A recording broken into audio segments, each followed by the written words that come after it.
ವಿಡಿಯೋನ ಫಸ್ಟ್ ಹೇಳ್ತೀನಿ, ಫುಲ್ ನೋಡಿ. ಅರ್ಥ ಮಾಡ್ಕೊಳೋ ಹೆಂಡತಿ ಸಿಕ್ಕಿದ್ರೆ ಒಂದು ಜನ್ಮದಲ್ಲೇ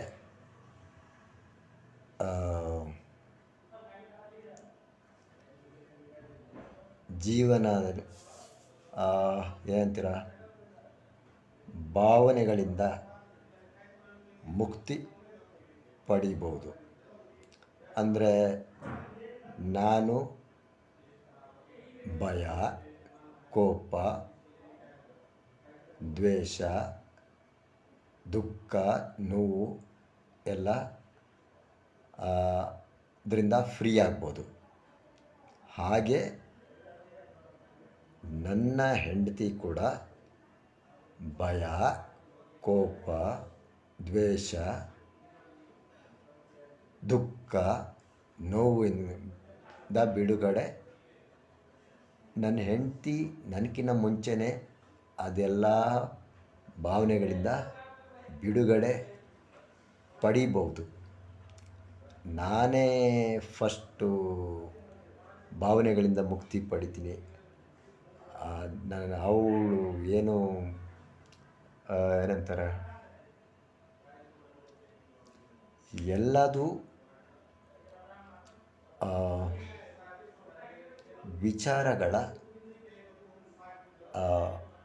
ವಿಚಾರಕ್ಕೆ ಸಂಬಂಧಪಟ್ಟಿದ್ದು. ವಿಚಾರ ಈಸ್ ಈಕ್ವಲ್ ಟು ಥಾಟ್ಸ್.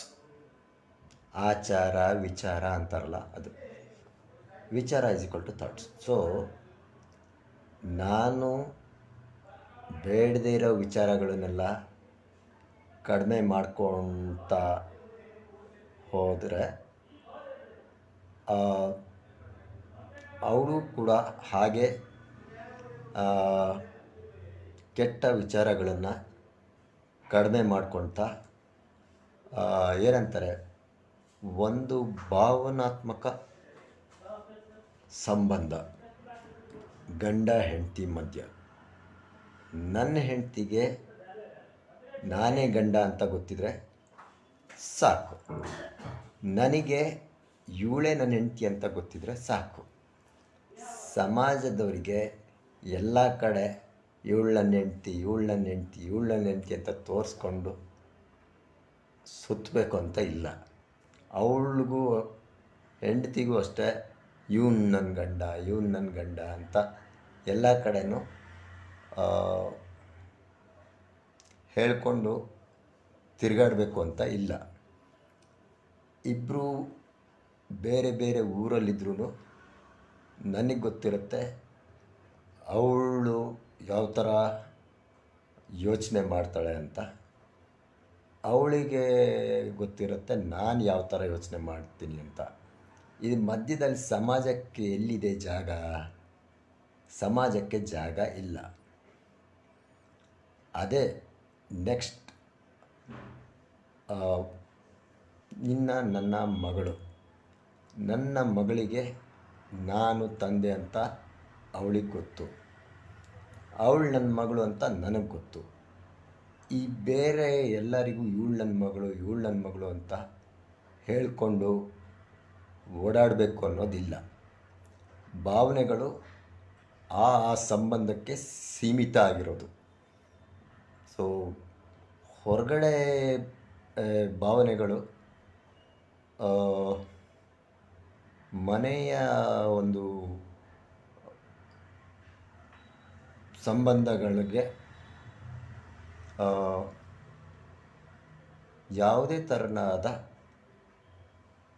ಪರಿಣಾಮ ಏನಂತಾರೆ ಆಗಲೇಬಾರ್ದು ಅಂತ ಹೇಳಲ್ಲ. ಹೊರಗಡೆ ಬೇರೆಯವ್ರದ್ದು ಎಲ್ಲ ಭಾವನೆಗಳು ಇನ್ಫ್ಲುಯೆನ್ಸ್ ಆಗತ್ತೆ. ಬಟ್ ಅದನ್ನು ಒಂದು ಮನೆಯ ಚೌಕಟ್ಟಿಂದ ಅದನ್ನು ಹೊರಗೆ ಏನಿದ್ರು ಮನೆ ವಿಚಾರ ಮನೆಯಲ್ಲಿ, ಹೊರಗಡೆಯವರಿಗೆ ಮನೆ ವಿಚಾರ ಕೆಲವ್ರು ಇರ್ತಾರೆ ಎಲ್ಲದು ಮನೇಲಾಗಿದ್ದನ್ನು ಇನ್ನೊಬ್ರ ಹತ್ರ ಹೇಳ್ಕೊಳೋದು. ಅಂದರೆ ಅವ್ರು ಏನು ಅಂದ್ಕೊಳ್ತಾ ಇರ್ತಾರೆ, ಇನ್ನೊಬ್ರ ಹತ್ರ ಕಷ್ಟ ಹೇಳ್ಕೊಂಡ್ರೆ ಕಷ್ಟ ಕಡಿಮೆ ಆಗತ್ತೆ ಅಂತ. ಆ ಥರ ಇಲ್ಲ. ಇನ್ನೊಬ್ರ ಹತ್ರ ಹೇಳ್ಕೊಂಡ್ರೆ ಜಾಸ್ತಿ ಆಗೋ ಸಂದರ್ಭಗಳೇ ಜಾಸ್ತಿ ಆಗೋದೇ ತುಂಬ ಸಂದರ್ಭಗಳಲ್ಲಿ ಜಾಸ್ತಿನೇ ಆಗತ್ತೆ. ಸೊ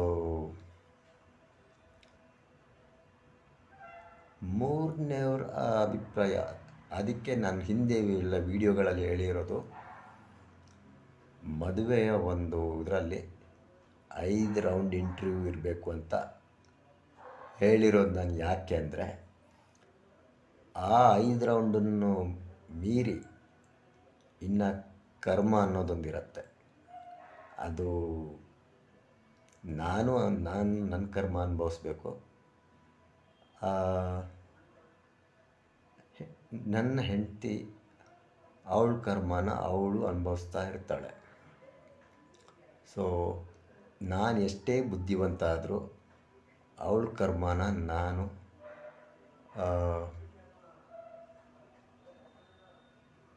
ಏನಂತೀರ,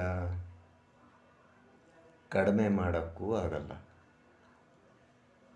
ಅವಳು ಅನುಭವದಿಂದ ತಿಳ್ಕೊಂಡು ಅವ್ರ ಕರ್ಮನ, ಅಂದರೆ ಆ ಥಾಟ್ಸ್, ಯೋಚನೆಗಳನ್ನು ಬದಲಾಯಿಸ್ಕೊಬೇಕು, ಮಾತನ್ನು ಬದಲಾಯಿಸ್ಕೊಬೇಕು, ಕರ್ಮಗಳನ್ನು ಬದಲಾಯಿಸ್ಕೊಬೇಕು. ಹಾಗೆ ನಾನು ನನ್ನ ವಿಚಾರಗಳನ್ನು ಬದಲಾಯಿಸ್ಕೊಬೇಕು, ನನ್ನ ಮಾತನ್ನು ಬದಲಾಯಿಸ್ಕೊಬೇಕು, ನನ್ನ ಕರ್ಮಗಳನ್ನು ಬದಲಾಯಿಸ್ಕೊಬೇಕು. ಇದು ಒಂದು ಸಂಸಾರದಲ್ಲಿ ಇರ್ತಾರೆ. ಏನು ಸಣ್ಣ ಪುಟ್ಟ ಕಷ್ಟ ಅದು ಇದು ಅಂದರೆ ಜೊತೆಗಿದ್ದೀವಿ ಅಂತ ಜೊತೆಗೆ ಇರುವುದು. ಬಟ್ ಅವ್ರ ಒಂದು ನೋವನ್ನು ಅವರೇ ಫೀಲ್ ಮಾಡಬೇಕಾಗತ್ತೆ. ಮಾನಸಿಕವಾದ ನೋವೇ. ನಾನು ಹೇಳ್ತಾ ಇರೋದು ಎಲ್ಲ ಮನಸ್ಸಿಗೆ ಸಂಬಂಧಪಟ್ಟಿರೋದು. ಅವ್ರ ಮನಸ್ಸಿಗೆ ಏನು ನೋವಾಗತ್ತೆ, ಅವ್ರದ್ದೇ ಯಾವುದೋ ಹಳೆಯ ಕರ್ಮದಿಂದ. ನನ್ನ ಮನಸ್ಸಿಗೆ ಏನು ನೋವಾಗುತ್ತೋ ಅದು ನನ್ನ ಯಾವುದೋ ಹಳೆಯ ಕರ್ಮದಿಂದ. ಸೊ ಕರ್ಮ ಈಸ್ ಕಾಂಪ್ಲೆಕ್ಸು ಇದೆ. ಅದನ್ನು ಅರ್ಥ ಮಾಡ್ಕೊಳೋಕ್ಕೆ ಮಾತಲ್ಲೆಲ್ಲ ಹೇಳ್ತಾ ಇರ್ತಾರೆ, ಅವ್ರು ಮಾಡಿದ ಅವ್ರ ಕರ್ಮ, ನಾನು ಮಾಡಿದ ನನ್ನ ಕರ್ಮ ಅಂತ. ಬಟ್ ಆ್ಯಕ್ಚುವಲಲ್ಲಿ ಇವರು ಅವ್ರನ್ನ ಬದಲಾಯಿಸೋಕ್ಕೆ ಪ್ರಯತ್ನ ಪಡ್ತಾ ಇರ್ತಾರೆ, ಗಂಡ ಹೆಂಡ್ತಿನ ಬದಲಾಯಿಸೋಕ್ಕೆ ಪ್ರಯತ್ನ ಪಡ್ತಾ ಇರ್ತಾನೆ, ಹೆಂಡತಿ ಗಂಡನ ಬದಲಾಯಿಸೋಕ್ಕೆ, ಅಂದರೆ ಗುಣ ಸ್ವಭಾವ ಆ ಒಂದು ಜೊತೆ ಇರೋರನ್ನು ಬದಲಾಯಿಸೋಕ್ಕಿಂತ ನಮ್ಮಲ್ಲೇ ಆ ವಿಚಾರಗಳನ್ನು ಬದಲಾವಣೆ ಮಾಡ್ಕೊಬೇಕು. ಇದು ಬರೀ ನನ್ನ ಒಂದು ಫ್ಯಾಮಿಲಿ ಸಂಬಂಧಪಟ್ಟಿದ್ದಲ್ಲ, ಎಲ್ಲ ಫ್ಯಾಮಿಲಿಯಲ್ಲೂ ಇದೇ ನಡೆಯೋದು. ಇದೇ ಥರ ಕರ್ಮ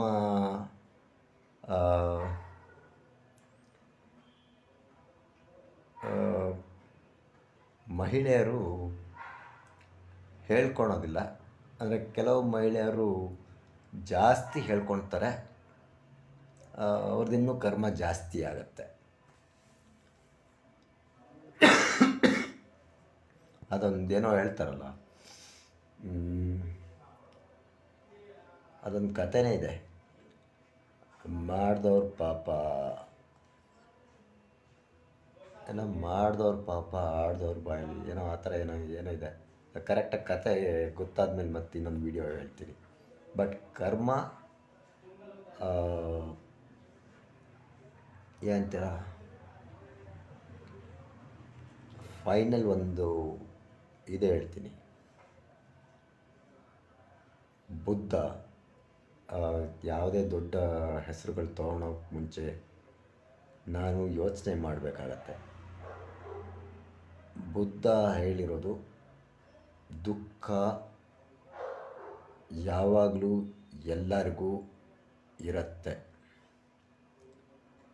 ಅದನ್ನು ಒಂದು ಕಾರಣನೂ ಇರುತ್ತೆ ದುಃಖಕ್ಕೆ. ಆ ಕಾರಣನ ಇಲ್ಲದ ಹಾಗೆ ಮಾಡಿದ್ರೆ ನಾವು ಮತ್ತೆ ಏನಂತೀರ, ಹುಟ್ಟಿ ಬರಬೇಕು ಅನ್ನೋದು ಇಲ್ಲ. ಅದು 4 ಸತ್ಯಗಳು ಅಂತದೆ. ದುಃಖ ಎಲ್ಲರಿಗೂ ಇರುತ್ತೆ, ದುಃಖಕ್ಕೆ ಕಾರಣ ಇರುತ್ತೆ, ದುಃಖಕ್ಕೆ ಏನು ಕಾರಣ ಇದೆ ಅದನ್ನು ಈಗ ನನ್ನ ದುಃಖಕ್ಕೆ ಏನು ಕಾರಣ, ಆ ಕಾರಣನ ನಾನೇ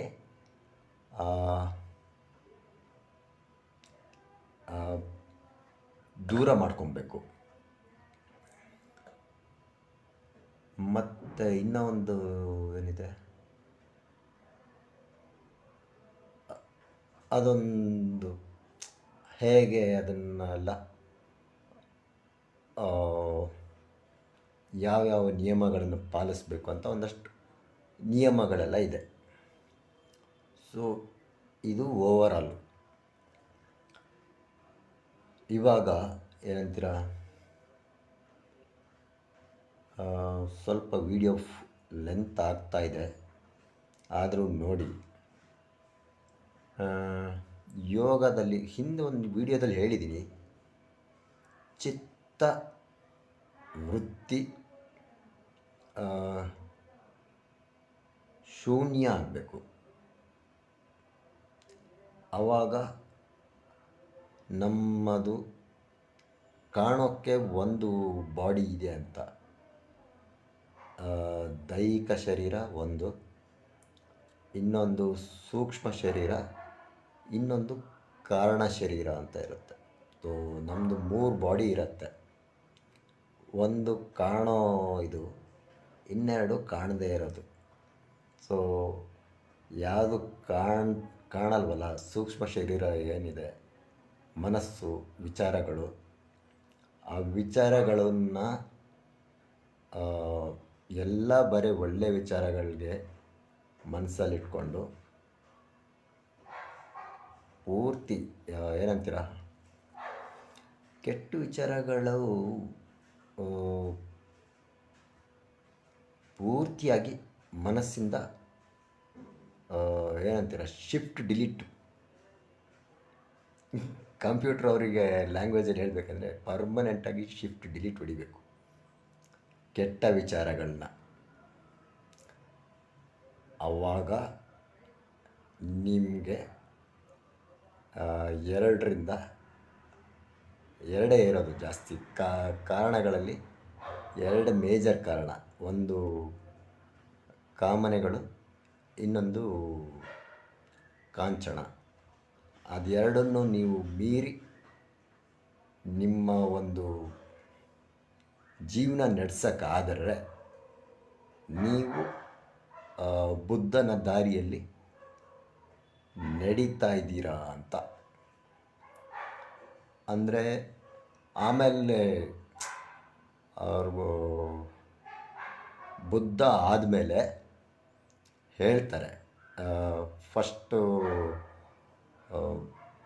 ಪ್ರವಚನ ಕೊಡ್ತಾರಲ್ಲ ಅವಾಗ ಹೇಳ್ತಾರೆ, ನಿಮ್ಮ ದೀಪನ ನೀವೇ ಹಚ್ಕೊಬೇಕು ಅಂತ.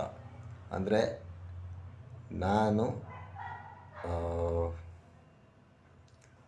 ನನ್ನ ಒಂದು ಬೆಳಕು ನಾನೇ ಹುಡ್ಕೊಬೇಕು. ಅದಕ್ಕೆ ದಾರಿ ಎಲ್ಲ ಹೇಳಿದ್ದಾರೆ. ಅದು ಹೇಳೋಕ್ಕೆ ಇನ್ನೂ ತುಂಬ ಎಷ್ಟೋ ಗಂಟೆ ಅಲ್ಲ, ಎಷ್ಟೋ ದಿನಗಳ ವಿಡಿಯೋ ಮಾಡಬೇಕಾಗತ್ತೆ. ಇವಾಗ ಸ್ಟಾರ್ಟು ಎಲ್ಲಿಂದ ಮಾಡಿದೆ, ಗಂಡ ಹೇಗೆ, ಹೆಂಡತಿ ಹೇಗೆ, ಮಕ್ಕಳು ಹೇಗೆ, ಅದನ್ನೇ ಪ್ರತಿಯೊಂದು ಮನೆಗೂ ಕಾಪಿ ಪೇಸ್ಟ್ ಮಾಡ್ಕೊಳ್ಳಿ. ಎಲ್ಲ ಮನೆಯಲ್ಲೂ ಈ ಒಂದು ರೀತಿ ಯೋಚನೆಗಳು ಬಂದರೆ ಅಲ್ಲಿ ಗಂಡ ಹೆಂಡತಿಗೆ ಶೋಷಣೆ ಮಾಡೋದಿರಲ್ಲ, ಹೆಂಡತಿ ಗಂಡನಿಗೆ ಶೋಷಣೆ ಮಾಡೋದು ಅನ್ನೋದು ಇರಲ್ಲ, ತಂದೆ ಮಕ್ಕಳಿಗೆ ಶೋಷಣೆ ಮಾಡೋದು ಅನ್ನೋದು ಇರಲ್ಲ. ಸೊ ಎಲ್ಲ ಕಡೆ ಸತ್ಯ, ಧರ್ಮ, ನಿಷ್ಠೆ ಮನೆಯಲ್ಲಿ ಸ್ಥಾಪನೆ ಆಗತ್ತೆ. ಅಂದರೆ ನಿಮ್ಮ ಮನೆ ಒಂದು ಧರ್ಮಸ್ಥಳ ಆಗತ್ತೆ. ಈ ವಿಡಿಯೋನ ಫುಲ್ ನೋಡಿದವರು ಖಂಡಿತ ಮತ್ತೆ ಮತ್ತೆ ನೋಡಿ ಸರಿಯಾಗಿ ಅರ್ಥ ಮಾಡ್ಕೊಳ್ಳಿ. ಇದು ಏನಂತೀರ, ಓವರಾಲ್ ಇಷ್ಟು ಏನು ವಿಡಿಯೋಗಳು ಮಾಡಿದ್ದೀನಲ್ಲ ಅದೆಲ್ಲದಕ್ಕೂ ಈ ವಿಡಿಯೋ ಸಮರಿ ಅಂತ ಇಟ್ಕೊಳ್ಳಿ ಬೇಕಾರೆ. This is a summary video. ಕರ್ನಾಟಕದವರು ಪ್ರತಿಯೊಬ್ಬರು ಈ ವಿಡಿಯೋನ ಒಂದು ಸಲನಾದರೂ ನೋಡಬೇಕು.